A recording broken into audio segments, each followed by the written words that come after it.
सीधे तथ्यों पर आते हैं और समझते हैं कि आखिर उस रात हुआ क्या था। इस पूरे मामले की जो सबसे चौंकाने वाली बात है वो सीधे तौर पर आपका ध्यान खींचेगी।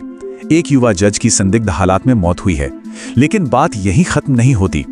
इस मामले में जो एफआईआर दर्ज की गई है उसमें कोई आम लोग नहीं, बल्कि उनकी पत्नी जो खुद एक जुडिशियल ऑफिसर हैं और उनकी साली जो एक आईएएस अधिकारी हैं, उनका नाम शामिल है। आप समझ सकते हैं कि जब न्याय और प्रशासन के इतने ऊंचे पदों पर बैठे लोगों पर आरोप लगते हैं तो ये मामला कितना हाई प्रोफाइल और संवेदनशील हो जाता है। अब इस मामले को समझने के लिए हमें थोड़ा पीछे जाना होगा और देखना होगा कि बाहर से दिखने वाली सफलता और अंदर चल रही उथल-पुथल में कितना बड़ा फर्क हो सकता है। अमन कुमार शर्मा का करियर ग्राफ अगर आप देखें तो वो शानदार था। उन्होंने पुणे के मशहूर सिम्बायोसिस लॉ स्कूल से पढ़ाई की थी। इसके बाद जून 2021 में उन्होंने दिल्ली जुडिशियल सर्विस ज्वाइन की और मौत से ठीक पहले वो डिस्ट्रिक्ट लीगल सर्विसेज अथॉरिटी यानी डीएलएसए में सेक्रेटरी के अहम पद पर थे। बाहर से देखने पर सब कुछ बिल्कुल परफेक्ट लगता है ना? एक बेहद सफल करियर। लेकिन परिवार का दावा इसके बिल्कुल उलट है। उनका कहना है कि अमन पिछले 2 महीनों से भयानक मानसिक तनाव से गुजर रहे थे। उन्हें कथित तौर पर मानसिक रूप से प्रताड़ित किया जा रहा था। ये एक ऐसा कॉन्ट्रास्ट है जो इस पूरे मामले की जड़ में है। एक तरफ पब्लिक सक्सेस और दूसरी तरफ प्राइवेट स्ट्रगल। इस दर्दनाक घटना का सबसे अहम और इमोशनल पहलू अमन के पिता के बयानों से सामने आता है। आइए देखते हैं कि उनके मुताबिक उस रात घटनाक्रम कैसे आगे बढ़ा। मौत से ठीक पहले रात करीब 10 बजे अमन ने अपने पिता प्रेम कुमार शर्मा को फोन किया था। उस कॉल पर उन्होंने जो कहा वो किसी का भी दिल तोड़ देने के लिए काफी है। उन्होंने कहा, मैं बहुत परेशान हूं और मेरे लिए जीना मुश्किल हो गया है। पिछले 2 महीनों से मुझे परेशान किया जा रहा है। अब देखिए, एक इन्वेस्टिगेशन के नजरिए से ये आखिरी शब्द बहुत ही क्रूशियल होते हैं। हम यहाँ कोई फैसला नहीं सुना रहे हैं, लेकिन ये शब्द साफ तौर पर उस हताशा को बयां करते हैं जो अमन उस वक्त महसूस कर रहे थे। एक पिता के लिए अपने बेटे से ऐसी बातें सुनना कितना तकलीफ दे रहा होगा। तो उस रात की असल टाइमलाइन क्या थी? चलिए घंटों के हिसाब से इसे डिकोड करते हैं और समझते हैं कि चीजें कितनी तेजी से बिगड़ी। रात 10 बजे वो डिस्ट्रेस कॉल आता है। पिता प्रेम कुमार शर्मा उस वक्त अलवर में थे। बेटे की घबराई हुई आवाज सुनकर वो तुरंत दिल्ली के लिए निकल पड़ते हैं और आधी रात यानी करीब 12 बजे तक दिल्ली पहुंच भी जाते हैं। लेकिन शायद तब तक बहुत देर हो चुकी थी।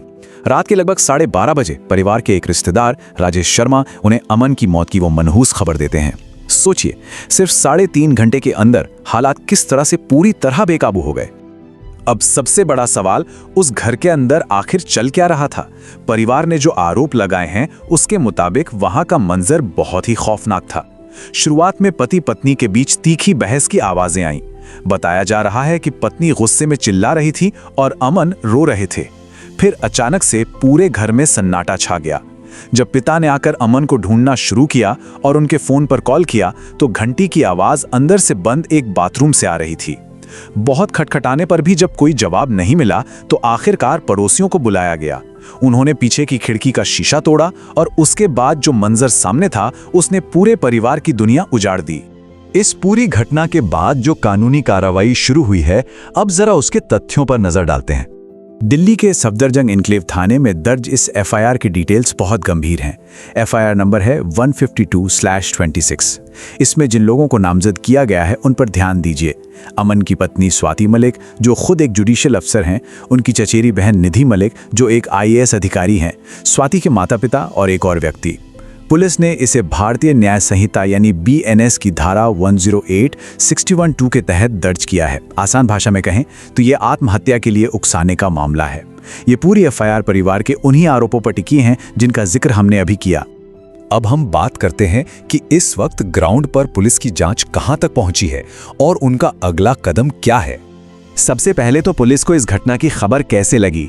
शनिवार की रात जब ये सब हुआ तो अमन के जीजा शिवम कुमार ने एक पीसीआर कॉल की थी। उसी कॉल के तुरंत बाद पुलिस की टीम मौके पर पहुंची और इस हाई प्रोफाइल मामले की आधिकारिक जांच शुरू हो गई। इस समय पुलिस मुख्य रूप से 3 दिशाओं में काम कर रही है। पहला, शव का पोस्टमार्टम कराया जा रहा है ताकि मौत के सही कारण और समय की साइंटिफिक पुष्टि हो सके। दूसरा, पुलिस इस केस से जुड़े सभी संभावित गवाहों के बयान रिकॉर्ड कर रही है। और तीसरा, जो इस जांच का बहुत ही क्रिटिकल पॉइंट है, परिवार का आरोप है कि घटना के तुरंत बाद घर में मौजूद कुछ लोग अचानक वहां से गायब हो गए थे और तौर पत्नी के रिश्तेदारों से संपर्क करने में भी बहुत दिक्कत आ रही थी।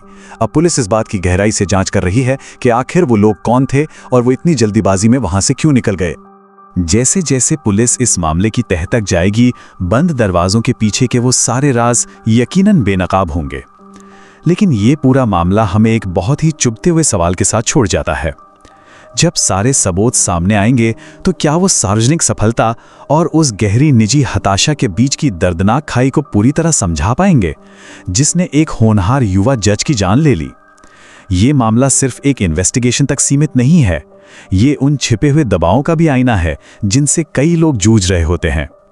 अब देखना यह है कि आने वाले दिनों में जांच क्या नए मोड़ लेती है।